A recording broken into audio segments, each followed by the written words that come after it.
Good morning students. आज हम आपकी पाठ्य पुस्तक क्षितिज के काव्य खंड से फर्स्ट पोएम पढ़ेंगे साखियाँ, जिसके कवि कबीरदास जी हैं।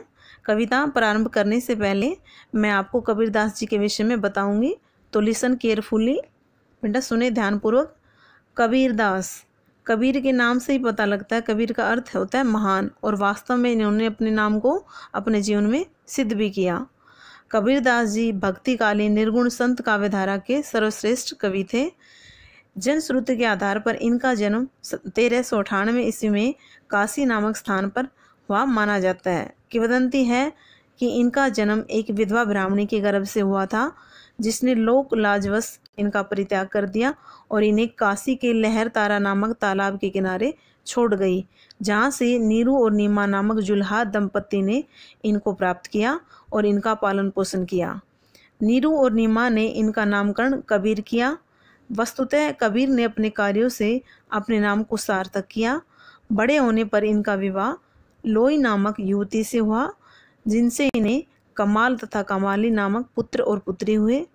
कबीरदास जी अनपढ़ होने के साथ साथ मस्तमौला, अक्खड़ और समाज सुधारक थे। इन्होंने अपना गुरु श्री रामानंद जी को बनाया।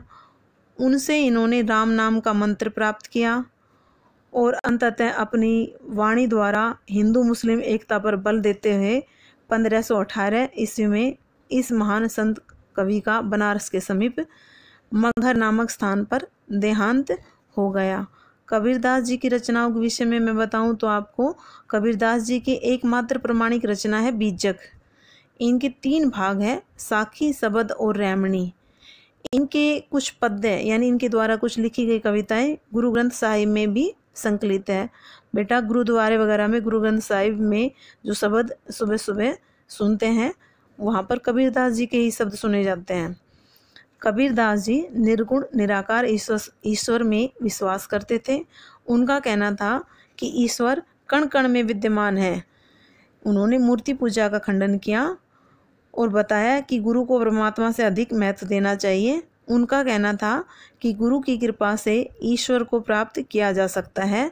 यही नहीं, कबीरदास जी ने हिंदू और मुसलमानों में प्रचलित आडंबरों का भी डटकर विरोध किया।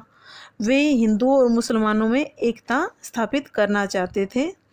आपके पाठ्यक्रम में जो साखियाँ संकलित की गई है बेटा, उनमें अगर मैं बताऊं तो आपको इन संकलित साखियों में प्रेम का महत्व बताया गया है, संत के लक्षण बताए गए हैं, ज्ञान की महिमा और बाह्य आडंबरों का विरोध किया गया है। इन सब भावों के साथ कबीरदास की इन साखियों को हम पढ़ेंगे। तो बेटा लिसन केयरफुली, आप कविता पे ध्यान देना। मैं फर्स्ट आपकी साखी पढ़ रही हूँ। मान सरोवर सुभर जल, हंसा केली करई, मुक्ता फल मुक्ता चुगाई, अब उड़ी अनंत न जाही। पहली साखी के अंदर देखो कबीरदास जी ने रूपक बांधा है। यहाँ रूपक के माध्यम से बता रहे हैं कि ईश्वर भक्ति करने वाला वास्तव में और कहीं ध्यान नहीं लगा सकता।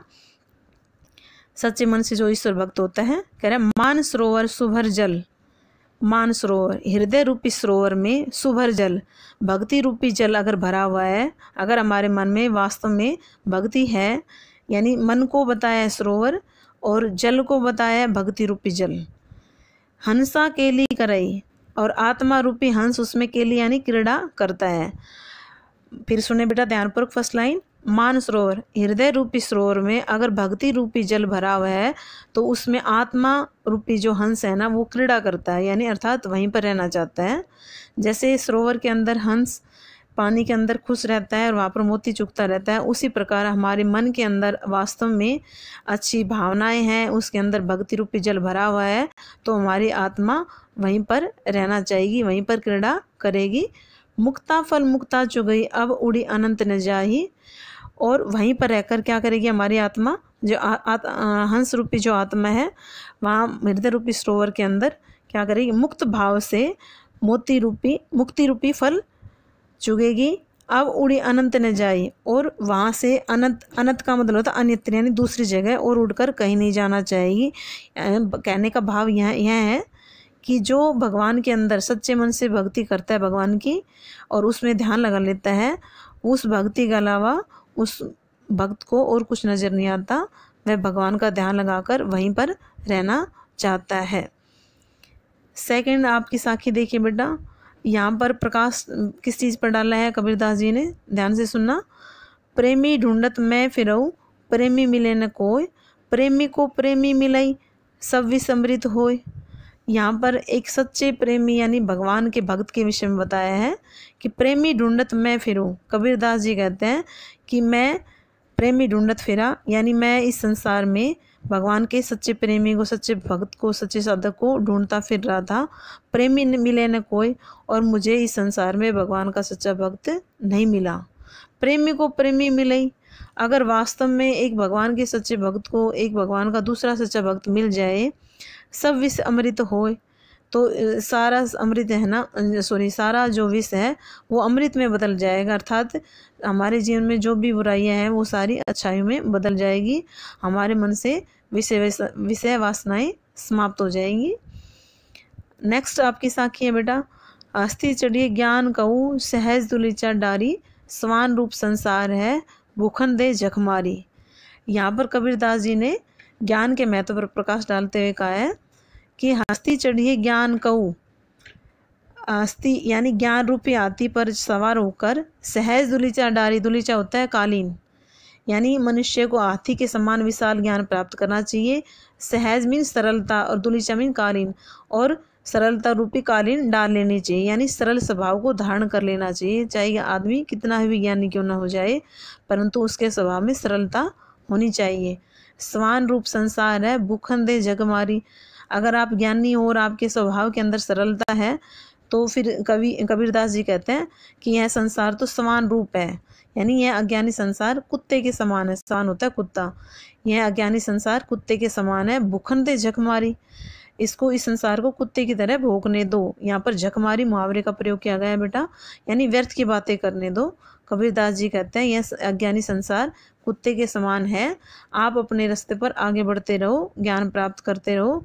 यह संसार कुत्ते की तरह भोंकता रहेगा, व्यर्थ की बातें करता रहेगा, आप अपने मार्ग से विचलित मत हो। कहने का भाव यही है कि जिस प्रकार हाथी मस्त होकर अपने मार्ग पर चलता रहता है, उसे किसी चीज़ का कोई प्रभाव नहीं पड़ता, उसी प्रकार कबीरदास जी ने यहाँ पर बताने की कोशिश की है कि हाथी की तरह विशाल ज्ञान तो प्राप्त करो और उसमें सरलता धारण करो अपने स्वभाव के अंदर। संसार चाहे आपके बारे में कुछ भी कहे। नेक्स्ट वीडियो में बेटा आपकी 4 साखियाँ पढ़ेंगे।